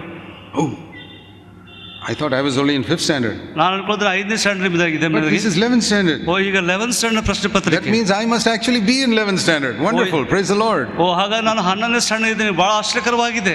I never knew that I got so many promotions in my life. I forgot which standard I was in. ನನ್ನ ಜೀವನದಲ್ಲಿ ಇಷ್ಟು ರೀತಿಯಾದಂತ ಪರಿಣಾಮನ ದೇವರು ನಮಗೆ ಕೊಟ್ಟಿದ್ದು ನಮ್ಗೆ ಗೊತ್ತಿರಲಿಲ್ಲ. So remember that. ಅದನ್ನು ತಿಳ್ಕೊಳ್ಳೋದು ಬಹಳ ಪ್ರಾಮುಖ್ಯ. God, why have you given me this trial? ದೇವರು ಯಾಕೆ ಇಷ್ಟು ಕಷ್ಟಗಳನ್ನು ಕೊಡ್ತಾ ಇದೀಯಾ? Why that kindergarten student doesn't have all these trials? ದೇವರು ಆ ಕಿಂಡರ್ಗಾರ್ಟನ್ ಓದ ಮಗುಗೆ ಯಾವ ಕಷ್ಟವಿಲ್ಲ? Because he is in kindergarten. ಯಾಕಂದ್ರೆ ಅದನ್ನ ಕಿಂಡರ್ಗಾರ್ಟನ್ ಇದ್ದಾನೆ. You want to go back to kindergarten? ನೀವು ತಿರುಗಿ ಕಿಂಡರ್ಗಾರ್ಟನ್ಗೆ ಹೋಗ್ತೀರಾ? No. ಇಲ್ಲ. God has trusted you. ದೇವರು ನಿಮ್ಮನ್ನು ನಂಬಿದ್ದಾನೆ with a big testing. ಅದು ಒಂದು ದೊಡ್ಡ ಪ್ರಶ್ನೆ ಪತ್ರಿಕೆ. So we read in Luke 22 that ಲೂಕ 22 ನೋಡ್ತೇವೆ, Simon was going to be tested. ಈಗ ಸಿಮಿಯೋನನ್ನು ಪರೀಕ್ಷಿಸಲ್ಪಡಲಿಕ್ಕಿದ್ದಾನೆ. And the test was, ಆ ಪರೀಕ್ಷೆ ಏನಂದ್ರೆ, Satan said, I'm going to get one servant woman to ask him whether he knows Jesus. ಒಬ್ಬ ಕೆಲಸ ಮಾಡುವಂತ ಹುಡುಗಿ ನಿನಗೆ ಪರೀಕ್ಷೆ ಮಾಡೋದು ಕಳಿಸ್ಕೊಡ್ತೇನೆ. She's going to ask Peter whether he knows Jesus. ಆಕೆ ಯೇಸು ಸ್ವಾಮಿ ನಿನಗೆ ಗೊತ್ತಿದೆಯಾ ಎಂಬುದಾಗಿ ಕೇಳಲಿಕ್ಕಿದ್ದಾಳೆ. And let's see whether Peter is bold enough to say yes. ಪೇತ್ರನು ಇಷ್ಟು ಧೈರ್ಯದಿಂದಾನೆ ನಾನು ಹೌದು ಎಂಬುದಾಗಿ ಹೇಳ್ತೇನೆ. Did Peter pass the test? ಪೇತ್ರನು ಆ ಪರೀಕ್ಷೆಯನ್ನು ಪಾಸ್ ಆದನ? No. ಇಲ್ಲ. Okay. Retest. Did he pass the retest? ಮತ್ತೆ ಪರೀಕ್ಷೆ ಮತ್ತೆ ಕೊಡಲ್ಪಟ್ಟು? No. ಇಲ್ಲ. One more retest. Did he pass? ಇನ್ನೊಂದು ಪರೀಕ್ಷೆ ಕೊಡಲ್ಪಡ್ತು. 3 times he failed. 3 ಸಾರಿ ಆತನು ಫೇಲ್ ಆದ್ನ? Did Jesus know he's going to fail? ಯೇಸು ಸ್ವಾಮಿ ಗೊತ್ತೈತಾ ಈತನು ಫೇಲ್ ಆಗ್ತಾನೆ ಎಂಬುದಾಗಿ? Yeah, he said there. ನಾನು ನೋಡ್ತೇನೆ ಆ ರೀತಿಯಾಗಿ Verse 34. 34ನೇ ವಚನ. Today 3 times you'll deny me. ಈ ದಿವಸ 3 ಸಾರಿ ನೀನು ಅಲ್ಲಗಳಿತೀಯ.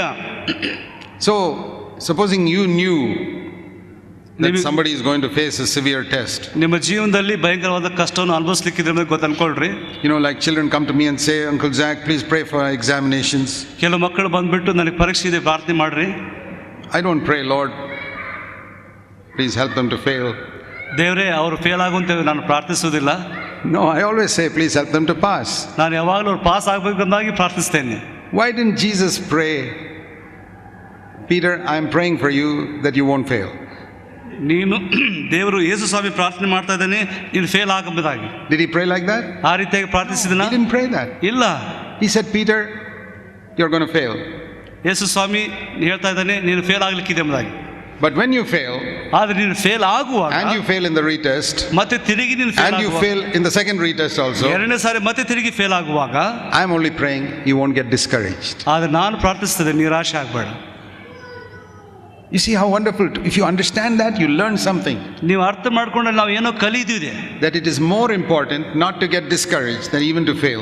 ನಮ್ಮ ಜೀವನದಲ್ಲಿ ನಾವು ಬಿದ್ದು ಹೋದ್ರೂ ಪರವಾಗಿಲ್ಲ, ಆದ್ರೆ ನಿರಾಶೆ ಆಗಬಂದಾಗ ನೋಡ್ತಾ ಇದ್ದೇವೆ. What does it mean to be discouraged? ನಿರಾಶೆ ಆಗೋದಂದ್ರೆ That ಏನಲ್ಲಿ? means you lose your faith. ಯಾಕಂದ್ರೆ ನಿಮ್ಮ ನಂಬಿಕೆ Oh, God doesn't love me. ಓ ದೇವರು ನನ್ನ ಪ್ರೀತಿಸ್ತಾ ಇಲ್ಲ. So what did Jesus pray for Simon? Verse 32. ನಾವು 32ನೇ ವಚನದಲ್ಲಿ ಯೇಸು ಸ್ವಾಮಿ ಸಿಮಿಯೋನಿಗೆ ಏನು ಪ್ರಾರ್ಥನೆ ಮಾಡಿದನು? I have prayed for you. ನಾನು ನಿನಗೋಸ್ಕರ ಪ್ರಾರ್ಥಿಸಿದ್ದೇನೆ. What for?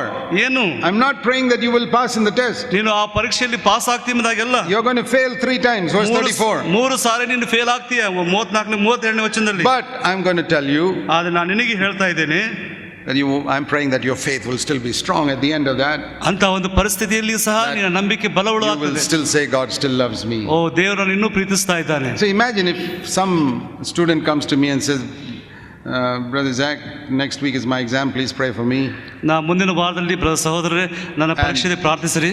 I tell him, ನಾನು ಹೇಳ್ತೇನೆ you're going to fail. ಓ ನೀನು fail ಆಗ್ತೀಯ. And October you'll do the retest and you'll fail again. October ಬರುವಾಗ ಮತ್ತೆ ನೀನು ಪರೀಕ್ಷೆ ಮಾಡ್ತೀಯ, ಮತ್ತೆ fail And ಆಗ್ತೀಯ. next March you'll do a second retest and you'll fail again. March ಮತ್ತೆ ಬರುವಾಗ ಮತ್ತೆ ನೀನು ಪರೀಕ್ಷೆ ಬರ್ತೀಯ, Now fail I'll pray for you. ಈಗ ನಾನು ಪ್ರಾರ್ಥಿಸ್ತೇನೆ. He says, Zach, don't pray for me. Brother ಪ್ರಾರ್ಥನೆ ಮಾಡಬೇಡಿ ದಯಮಾಡಿ ಎಂಬುದಾಗಿ ಹೇಳ್ತಾನೆ. You already discouraged me.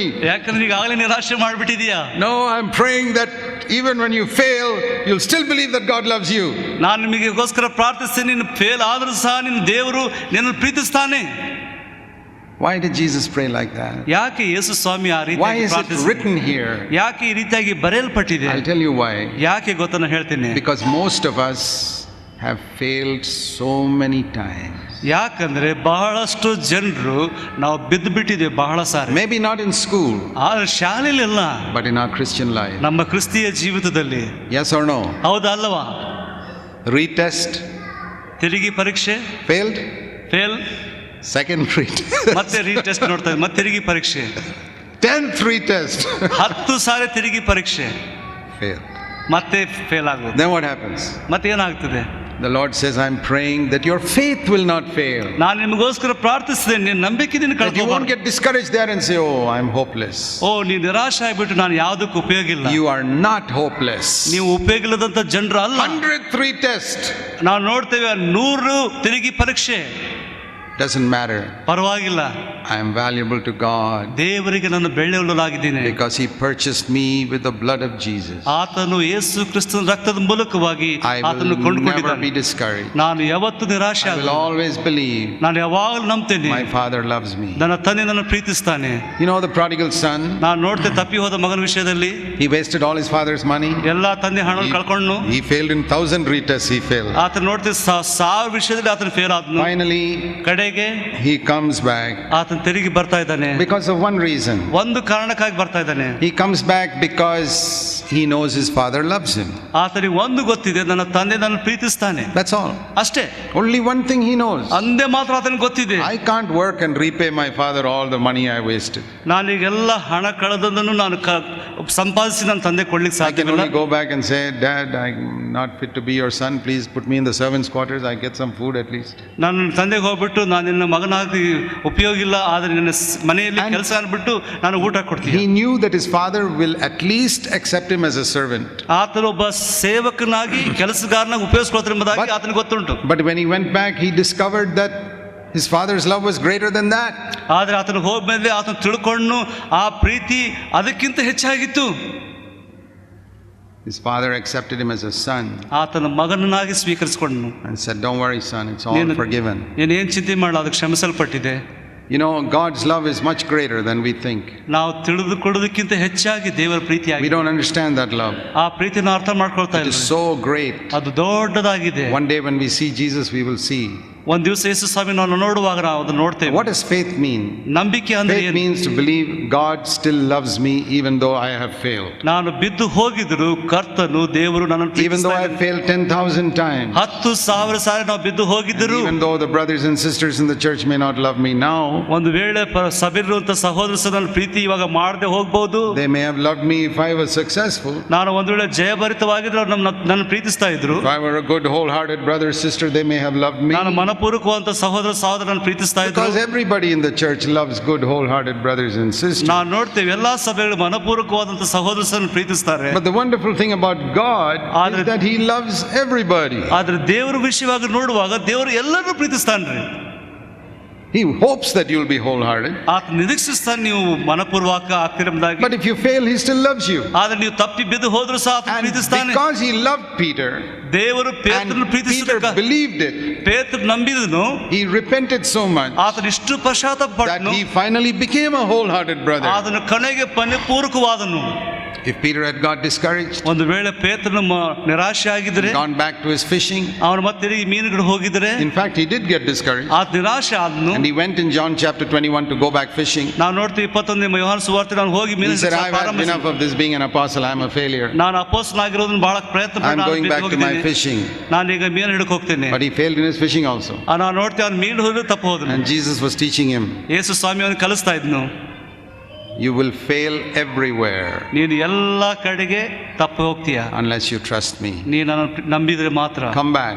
ತಿರುಗಿ ಬಾ, You be an apostle. ಒಬ್ಬ ಅಪೊಸ್ತಲನಾಗು. Don't worry if you failed. ನೀನು ಬಿದ್ದು ಹೋದ್ರೆ ಪರವಾಗಿಲ್ಲ. Because you failed, ನೀನು ತಪ್ಪಿ ಹೋಗಿದ್ದಕ್ಕೋಸ್ಕರ Peter, you'll now have a very tender heart towards other people who have ಇನ್ನೊಬ್ಬರ failed. ವಿಷಯದಲ್ಲಿ ಒಳ್ಳೆ ಸ್ವಭಾವ ನಿನಗೆ ಬರ್ಲಿಕ್ಕೆ ಪ್ರಾರಂಭ ಆಗ್ತದೆ.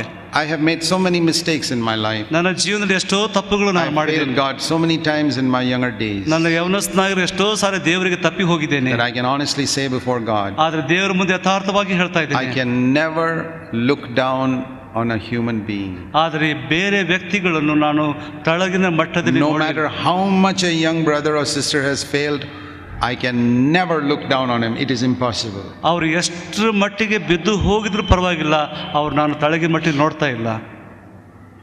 I have had brothers in our church come and confess to me the most horrible sins they have fallen into after coming to the church.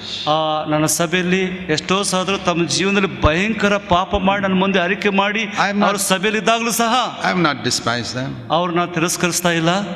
I've had hope. ಅವ್ರ ವಿಷಯದ ನಿರೀಕ್ಷೆ ಇದೆ. God can help you, brother. ನನ್ನ ಸಹೋದರ ಸಹೋದರಿ ದೇವರು ಸಹಾಯ ಮಾಡ್ತಾನೆ. Where they have been honest. ಅವ್ರು ಎಲ್ಲಿ ಯಥಾರ್ಥವಾಗಿದ್ದಾರೆ. But I've met other brothers who've tried to deceive me. ಆದರೆ ಕೆಲವು ಜನರು ನಾನು ಭೇಟಿಯಾಗಿ ನನ್ನ ಮೋಸಪಡಿಸಿದ್ದಾರೆ, they have fallen away. ಅವರು ಬಿದ್ದು ಹೋಗ್ಬಿಟ್ಟಿದ್ದಾರೆ. But those who are honest, ಯಾರು ಯಥಾರ್ಥವಾಗಿದ್ದಾರೋ it's always gone well with them. ಅವರೊಟ್ಟಿಗೆ ಯಾವಾಗಲೂ ಒಳ್ಳೆಯದಾಗಿ ಹೋಗಿದೆ. God has hope for you if you are honest. ನೀವು ಯಥಾರ್ಥವಾಗಿದ್ರೆ ದೇವರು ನಿಮ್ಮ ವಿಷಯ ನಿರೀಕ್ಷೆಯುಳ್ಳವನಾಗಿದೆ. Anyone who is honest, ಯಾರು ಯಥಾರ್ಥವಾಗಿದ್ದಾರೋ God can lift you up from the deepest pit. ದೇವರು ಭಯಂಕರವಾದಂತ ಆಳವಾದಂತ ಗುಂಡಿನ ಆತನು, Because you're valuable to him. ದೇವರಿಗೆ ನೀವು ಬೆಲೆಯುಳ್ಳವರಾಗಿದ್ದೀರಾ. Don't forget that. ಅದನ್ನು ಮರಿಬೇಡ್ರಿ. Don't ever forget that. ಯಾವತ್ತೂ ನಿಮ್ಮ ಜೀವನದಲ್ಲಿ ಮರಿಬೇಡ್ರಿ. Let's bow our heads in prayer. ನಾವು ತಲೆಗಳನ್ನು ಬಾಗಿಸಿ ಪ್ರಾರ್ಥನೆ ಮಾಡೋಣ. From now on, you're going to overcome Satan. ಇನ್ನು ಮುಂದೆ ನಾವು ಸೈತಾನ ಜಯಿಸಲಿಕ್ಕಿದ್ದೇವೆ. Because the word of God remains in you. ಯಾಕಂದ್ರೆ ದೇವರ ವಾಕ್ಯ ನಮ್ಮಲ್ಲಿ ನೆಲೆಗೊಂಡಿದೆ. And you will overcome Satan in your life. ನಿಮ್ಮ ಜೀವಿತದಲ್ಲಿ ಸೈತಾನ ಜಯಿಸ್ತೀರಾ. And you're valuable in God's eyes. ದೇವರ ದೃಷ್ಟಿಯಲ್ಲಿ ಬೆಲೆಯುಳ್ಳವರಾಗಿದ್ದೀರಾ. Don't be discouraged. ನಿರಾಶರಾಗಬೇಡ್ರಿ. Don't worry about what other people think about you. ನಿಮ್ಮ ವಿಷಯದಲ್ಲಿ ಬೇರೆ ಜನರು ಏನು ಅನ್ಕೋತಾರೆ ನೆನಪು It is ಮಾಡ್ಕೋಬೇಡ್ರಿ. enough that God loves you. ದೇವರು ನನ್ನನ್ನು ಪ್ರೀತಿಸಿದ ಸಾಕು. And you're valuable in His eyes. ಆತನ ದೃಷ್ಟಿಯಲ್ಲಿ ನೀವು He will ಬೆಲೆಯುಳ್ಳವರಾಗಿ, never allow you to be tested beyond your ability. ನೀವು ಸಹಿಸಬಹುದಾದ ಶೋಧನೆ ಮಾತ್ರ ಅದನ್ನು ಕೊಡ್ತಾನೆ. He will guide you and lead you every step of the way. ದೇವರು ಆತ ನಿಮ್ಮನ್ನು ಎಲ್ಲಾ ದಾರಿಯಲ್ಲಿ ಆತ ನಡೆಸುವನಾಗಿದ್ದಾನೆ. Heavenly Father, ಪರಲೋಕದಲ್ಲಿರುವ ನಮ್ಮ ತಂದೆ, I thank you for these dear young people. ಇಲ್ಲಿರುವಂಥ ಯೌವನಸ್ಥ ಮಕ್ಕಳಿಗಾಗಿ ಸಲ್ಲಿಸ್ತಾ It's ಇದ್ದೇನೆ. not easy for them to live a holy life in this wicked world. ಈ ಭಯಂಕರವಾದಂಥ ಲೋಕದಲ್ಲಿ ನಿನಗೋಸ್ಕರ ಒಳ್ಳೆಯ ಒಂದು ಜೀವಿಸಲು ಕಷ್ಟಕರವಾಗಿದೆ. And there are so many deceivers in the world. ಎಷ್ಟೋ ಮೋಸ ಜನರಿದ್ದಾರೆ. And it's so difficult to find young people who are wholehearted. ಮನಪೂರ್ವಕವಾದಂಥ ಯೌವನಸ್ಥರನ್ನು ಕಂಡುಹಿಡಿದು ಕಷ್ಟಕರವಾಗಿದೆ. Please encourage these brothers and sisters ಇಲ್ಲಿರುವಂಥ ಸಹೋದರ ಉತ್ತೇಜನ that ಪಡಿಸಿ they'll grow up to love you and fear you. ಅವರು ಬೆಳೆದು ನಿನಗೋಸ್ಕರ ಪ್ರೀತಿಸಿ ಭಯಪಡುವಂತೆ. Many of them have difficult circumstances in their own homes. ಅವರ ಮನೆಯಲ್ಲಿ ಎಷ್ಟೋ ಕಷ್ಟಕರವಾದ ಸನ್ನಿವೇಶಗಳಿದೆ. I don't know, Lord, what ಅದು they are. ನನಗೆ ಗೊತ್ತಿಲ್ಲ ಸ್ವಾಮಿ. But I know that you will never allow them to be tested beyond their ability. ದೇವರೇ ಅವರಿಗೆ ಸಹಿಸಬಹುದಾದಂಥ ಶೋಧನೆ ಹೊರತು ಬೇರೆ ಯಾವುದು ನೀನು ಕೊಡೋದಿಲ್ಲ. You will always give them grace to overcome. ಅವರು ಜಯಿಸೋದಕ್ಕೋಸ್ಕರ ನಿನ್ನ ಕೃಪೆಯನ್ನು ಅವ್ರು ಕೊಡ್ತೀಯ. And even if they have failed, ಅವ್ರು ಬಿದ್ದು ಹೋದ್ರು ಸಹ help them not to be discouraged. ಅವ್ರು ನಿರಾಶೆ ಆಗಲು That ಸಹಾಯ their ಮಾಡು. faith will not fail. ಅವ್ರು ನಂಬಿಗಸ್ತರಾಗಲು ಸಹಾಯ They ಮಾಡು. will know that God loves them ದೇವರು ಅವ್ರನ್ನ ಪ್ರೀತಿಸ್ತಾ just ಇದ್ದಾನೆ. as they are. ಯಾವ ರೀತಿಯಾಗಿದ್ದಾರೆ ಅವರು. Thank you, Father.